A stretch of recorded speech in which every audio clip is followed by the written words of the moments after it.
Hello दोस्तों, स्वागत है आपका हमारे चैनल ग्लोबल टॉकीज के अंदर। और आज हम बात करने वाले हैं सीरिया में विद्रोहियों ने किस तरीके से कब्जा कर लिया है और जो राष्ट्रपति थे बशर अल असद वो किस तरीके से देश छोड़ के चले गए हैं। रशिया में उन्होंने शरण लिए जाके, और उसे बोलते हैं राजनीतिक शरण। और जो उनके प्रेसिडेंट है व्लादिमीर पुतिन साहब, उन्होंने पुष्टि कर दी है कि हमने राजनीतिक शरण दी है बशर अल असद के फैमिली को और खुद उनको। आपको मैं थोड़ी हिस्ट्री बताऊं इसकी कि 1971 से जो बशर अल असद है, इनके फादर जो थे हाफिज अल असद, वो सीरिया के प्रेसिडेंट थे और कमांडर इन चीफ थे उनकी सीरियन आर्मी के। 1971 से 2000 तक, जब तक उनकी इंतकाल नहीं हुआ तब तक वो राष्ट्रपति रहे और उन्होंने चलाया उस देश को। उसके बाद बशर अल असद उसके राष्ट्रपति बने और अब तक यानी तकरीबन 24 साल से वो राष्ट्रपति थे। यानी कुल मिला के इन बाप बेटों ने तकरीबन 55-60 साल उस सीरिया पर अपना कब्जा रखा, उस पर शासन किया और एक तरीके से मजे लिए। हालांकि काटो भरा ताश था इनका, कोई आसान काम नहीं था क्योंकि वहां पर विद्रोह चलते रहे लगातार।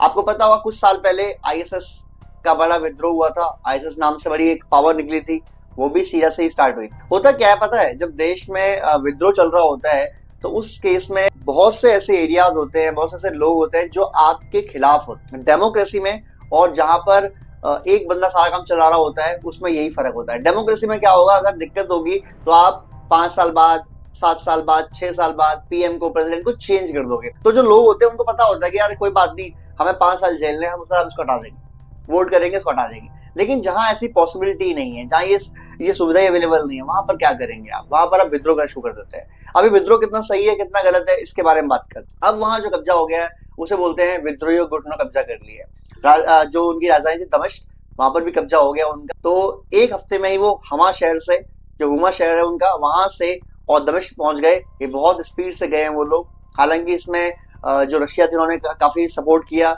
जो ईरान थी काफी सपोर्ट किया बशर अल असद का, लेकिन उसके बावजूद उनको भागना पड़ा देश छोड़ के, क्योंकि जो विद्रोही गुट थे उनकी पावर काफी ज्यादा थी। और विद्रोही में एक चीज होती है, negativity spreads more than the positivity, ये एक बेसिक फंडा है। अब वो जा चुके हैं कहां पर? रशिया में। अब इसके बाद वापसी होगी या नहीं होगी, that is a separate game. पैसा तो उनके पास बहुत सारा होगा ही, तो जिंदगी तो निकली जाएगी आराम से, तो कोई दो राय नहीं है। जिस बाप बेटे ने मिलकर 50 साल शासन किया हो, उनके बैंकों में कितने अरबों खरबों पड़े होंगे, ये तो कोई नॉर्मल बात। खैर, अब बात करते हैं सीरिया क्या होने वाला है। तो सीरिया में विद्रोह ने कब्जा कर लिया है। कौन राष्ट्रपति बनेगा, कौन प्रेसिडेंट बनेगा, प्राइम मिनिस्टर बनेगा, या क्या कमांडर इन चीफ होंगे, वो तो अब आगे आने वाली चीजें बताएंगी। विद्रोह करना एक बात है और सरकार चलाना दूसरी बात, कंट्रोल करना दूसरी बात है। हालांकि तालिबान ने काफी हद तक यहाँ पर जो सपोर्ट किया अफगानिस्तान में, जो काम कर रहे हैं, लोगों को दबा के रखा है या जैसे भी रखा है, लेकिन कंट्रोल में रखा है उन्होंने काफी हद तक। तो हो सकता है सीरिया में से कोई चीज बन जाए, लेकिन देखने वाली बात होगी। और ऐसा ना हो कि आईएसएस जैसा ग्रुप फिर से कोई निकल के आए। हालांकि जो उनकी आजकल सेलिब्रेशन चल रही है कि वो धार्मिक नारे लगा रहे हैं जोर शोर से, और जो AK-47 गन है, M56 गन है, वो लहरा के पूरे सीरिया में फायरिंग कर रहे हैं। तो ये थोड़ा सा कल्चर जो है थोड़ा सा ठीक नहीं है, बट लेट्स सी कि क्या होता है इसमें।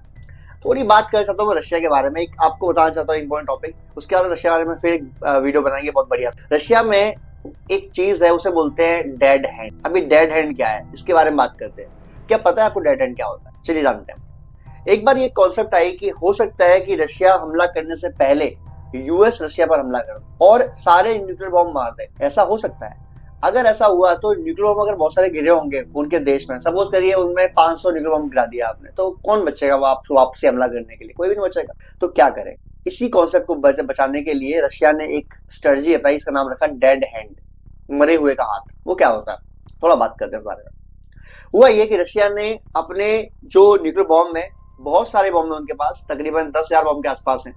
उन्होंने करीबन 1000 बॉम्ब ऐसे रखे हैं जो उन्होंने ऑटोमेटिक स्टार्ट के लिए रखे हुए हैं। और वहां पर क्या है कि सपोज करो किसी कंट्री ने न्यूक्लियर बम से हमला किया और वो सेंस कर लिया उसने कि न्यूक्लियर बम से हमला हो गया हमारी कंट्री पर, तो वो तुरंत अपने आप को एक्टिव कर लेता है खुद ही।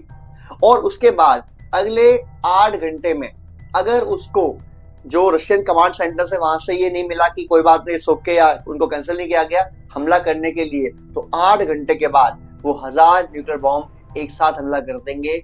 और उन्होंने ऑलरेडी वो सिटीज, वो शहर, वो कंट्री ढूंढ रखे हैं कि कहाँ हमला करना, सेटअप कर रखा है। जाहिर सी बात है यूएस होने वाला ही है, यूके होने वाला है, फ्रांस होने वाला है, जर्मनी होने वाला है।